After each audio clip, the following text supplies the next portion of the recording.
moko ma jopiny penjo kama bende odhi wacho matin. In ng'ama nigi lony weche mag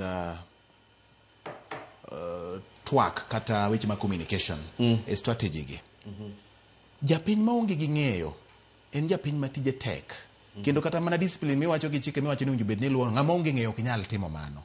Kaka government mondo ong'e ni japiny otimo mano nikech kata chieng' moro ka jatend piny loso to nowacho ni chandruok ma en godo ahinya momiyo jopiny ok ong'eyo kata gik matimore en ni joma wach ne jopiny gige yo makare ma ginyalo winjo onge. Ere kaka sirikal dhi keto ma mondo chope iti japiny e yo makare mondo ging'e ni magi okenge ma sirikal osetimo ka ukonyoru kod kaka jawachelo sirikal.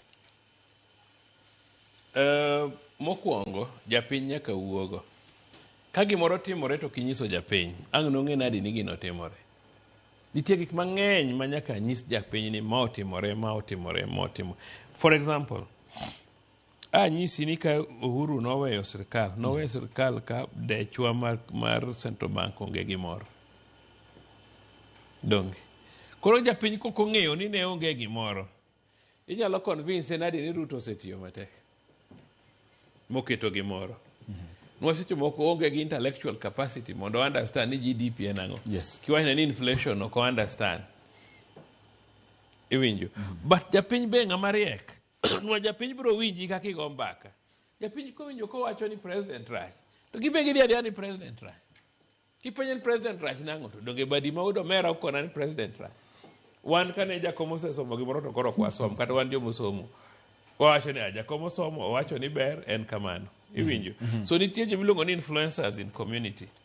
Ma kosewacho gimoro to ji te believe ni gimowacho no timre nadi. It's true. So japiny, we must keep on wuoyo gi japiny and wacho ne japiny the truth. Kwa timo mano to kwa bibedo ga lot of conflicts. To kwa wewe japiny no kwa nyisi the truth. To gibro consume propaganda. Okay. Yes. Nitie penjo moko kawe asome manariyo ne Winnie Mboya wacho ni good evening awinjo ka Muluor Charles temo fono kidienje manie Vision 2030 penj nago gi luor makende. Chandruoge mage ma Vision 2060 geno loso ma Vision 2030 okoloso kata pokoloso. Marariyo Vision 2060 kata giminyalo wach ni beyond 2030 ni is a 34-year plan mano kokete Vision 2060. What happens when governments change? Maradek, measurable targets gin mage kuom ranyisi an ordinary Kenyan ngat ja Kenya nyalo expect ang'o nyalo geno ang'o kochopo 2030 2040 2050 and eventually 2060 for example the medium term strategies mogik gi esechegi en a chief communicator ere kaka odhi kelo pogruok kata kaka odhi distinguish between communicating government policy and defending government decisions. Lai maler maro wachni ni kanye, will Kenyans still get the truth even when that truth is uncomfortable for the government? Mokwongo. Yes. Nitie paro moro ma jomoko nigo. Ni Vision 2030 ni kata kochopo 2030 ni to pod en na Vision 2030 kata kochopo 2040 or 2050. Vision geche ni en mpango kakipango gero piny.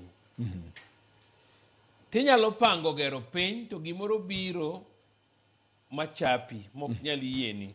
Like ne wabedo gi COVID. Yes. Nitie gik mano uro osepango. To wabedo gi COVID. COVID kakoro biro to otende te olor.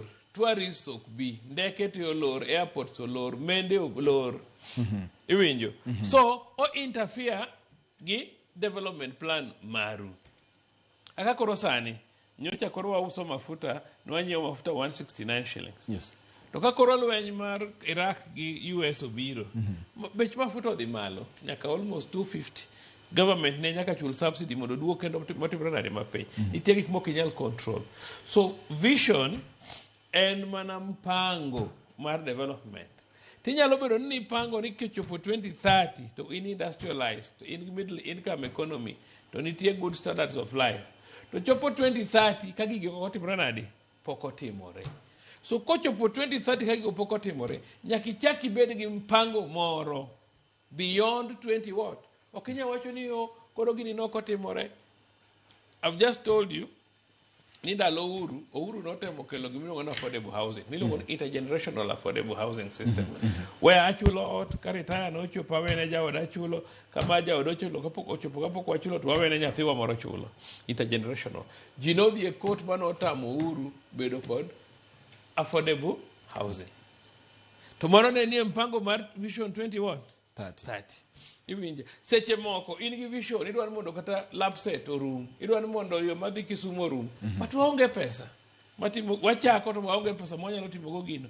But ka koro period no orumo, kaka koro Vision 2030 awacho ni orumo MTP4 medium term plan mar 4 marumo 2028, nyaka koro wachak wabed kod another medium term plan like sani wan gi gik moko mobiro manyien like artificial intelligence manyaki accommodate e gimi biro timo next. Ingeni ji ok ong'eyo gimiluongo ni Google Map. Ma iketo Google Map tiwacho ni kora dwa wuok Citizen ka tadwa dhi University of Nairobi tikia kama entie. Iketo Google Map. Kichopo kata wacho ni turn left turn. Kichopo main road Dennis Prito turn right turn. To nyisi ni koro in this number of kilometers. Mano is artificial intelligence. Machine wuoyo kodi. Machine obedo programmed. Ma machine ong'eyo distance, ma machine ong'eyo route. Mago gin artificial intelligence. Are you getting me? Omiyo nitie gik manyien mosebiro ma samoko waketo mpango manyien to watimo. For example, inyalo paro wach mar digital superhighway. Ingeni ndalo moko chon kata mana gimiluongo ni internet ni waongego. Wach internet ni okale e buo pi kowuok Dubai ka kobiro Kenya. Broadband cables okal mobiro Kenya ka. Koro sani wasebet kwatero kata king'iyo poles mag stima ineno ka nitie gige mag digital superhighway mokalo kadhi. To nitie kuonde moko ma cable no ok nyal dhi, kaka koro Wajia giri kucho, wawach ni Mandera giri kucho, malo Isiolo gini iketo gimiluongo ni satellite. Koro wakelo gimiluongo ni gine ni SHA ni mondo thiedhi nyaka iket lweti, nyiso ni nyaka ibed gang'o, nyaka ibed gi nyaka bed ni nitie internet kamitien. Iwinjo.